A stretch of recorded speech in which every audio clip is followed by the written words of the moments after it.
Salut les amis, c'est Obi, je suis content de vous retrouver aujourd'hui avec ce vlog pour vous amener dans les coulisses de mes photos Instagram. Au menu aujourd'hui, 2 recettes excellentes, donc je vous les recommande chaleureusement, et des photos en mode système D, mais je suis plutôt satisfait du résultat, donc ça fait plaisir. Tout d'abord, très important, je commence par planifier les recettes que je vais préparer et que je vais shooter. Ça permet de tout enchaîner fluidement et de ne pas perdre de temps. Ce jour-là, j'ai repéré 2 recettes de Julia66 sur Insta. Je les ai donc posées sur le papier et puis direction la cuisine. Généralement, je réalise 2 ou 3 recettes d'un coup, ça permet de batcher un petit peu le travail et d'être plus productif. On commence donc avec la première recette, le gâteau aux pépites de chocolat. Pour ça, dans un saladier, venez écraser 2 bananes jusqu'à obtenir une purée bien lisse.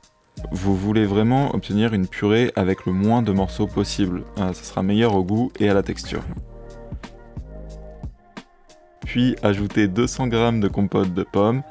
Je n'avais plus la compote en bocal que je prends habituellement, donc je me suis rabattu sur cette compote en pot trouvée en supermarché. Il faut bien avouer que ça dépanne. Ensuite, je sors ma balance sans pile et puis j'ajoute 40 g de beurre de cacahuète. Comme vous pouvez le voir, je me suis planté, bon c'est pas grave, ça arrive, hein. On en retire un petit peu.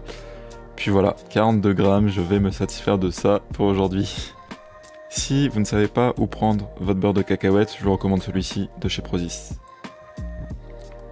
Ensuite, on ajoute 120 g de farine d'avoine. Si vous n'en avez pas, vous pouvez utiliser des flocons d'avoine mixés très finement, ça revient quasiment au même. Oh, 121 g, ça passe. Puis venez ajouter une cuillère à café de levure chimique. Et enfin 40 g de pépites de chocolat, ça fait plaisir.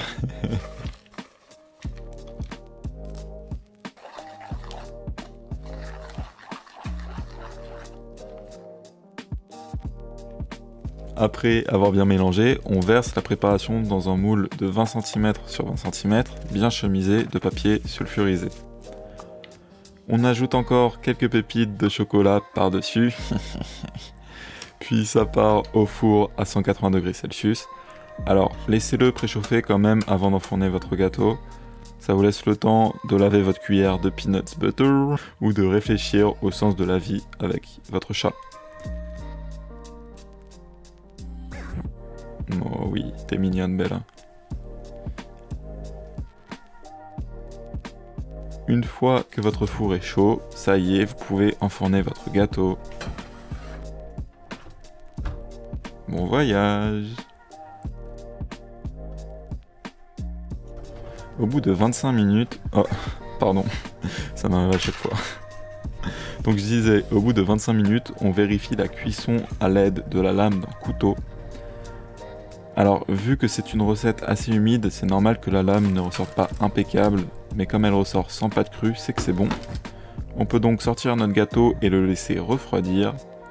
Et voilà le résultat final, plutôt sexy, hein. Place à la deuxième recette, ce sont des cookies à la pâte à tartiner. Là j'utilise celle-ci, la Chocodomi de chez Casidomi.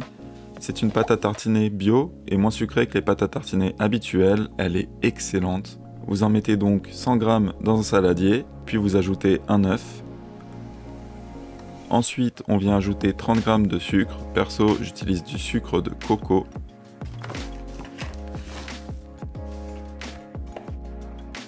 Puis on mélange bien jusqu'à obtenir une pâte comme ceci. Oh là là, magnifique.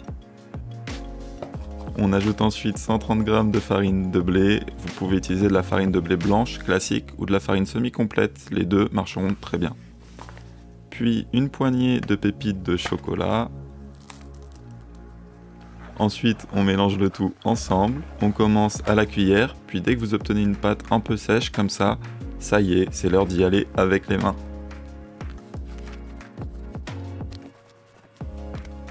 Oh là là, c'est pas beau ça?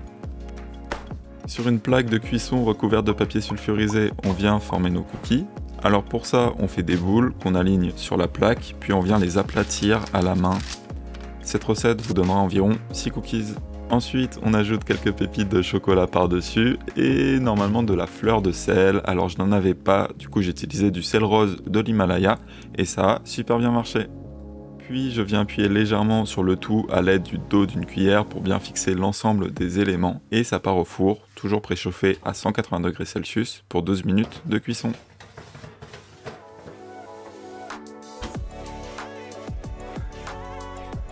« 12 minutes après, ils sont prêts.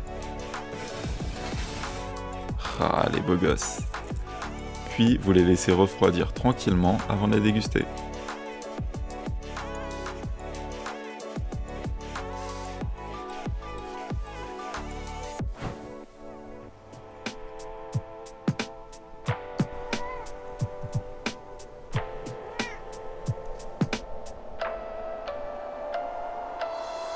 Après une petite interlude dans mon jardin où je vous ai montré Bella parce qu'elle est trop cute, je retourne en cuisine pour préparer le setup pour les photos. Ceux qui s'y connaissent un peu en photo ont pu voir que c'était le temps parfait pour shooter en lumière naturelle, j'ai été chanceux.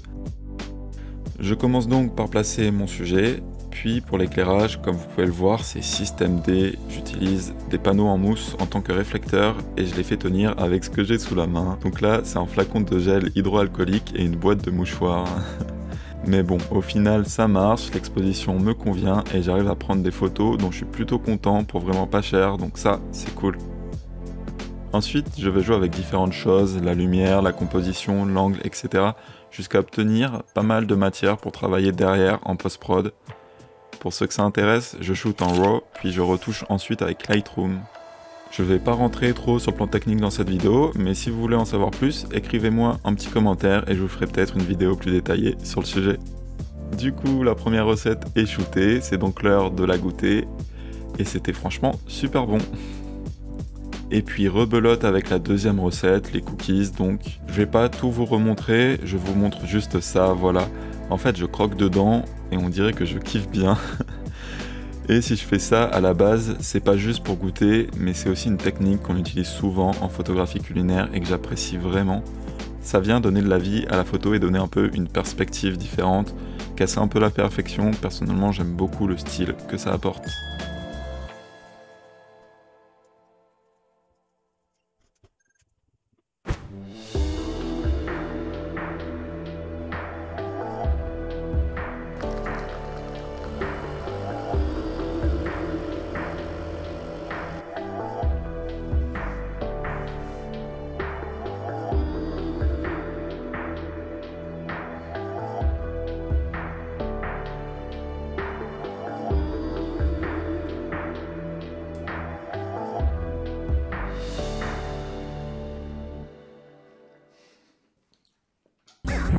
Merci les amis d'avoir regardé cette vidéo jusqu'au bout, j'espère qu'elle vous aura plu. Sur ce, je vous dis à la prochaine, d'ici là, prenez soin de vous et je vous fais des bisous.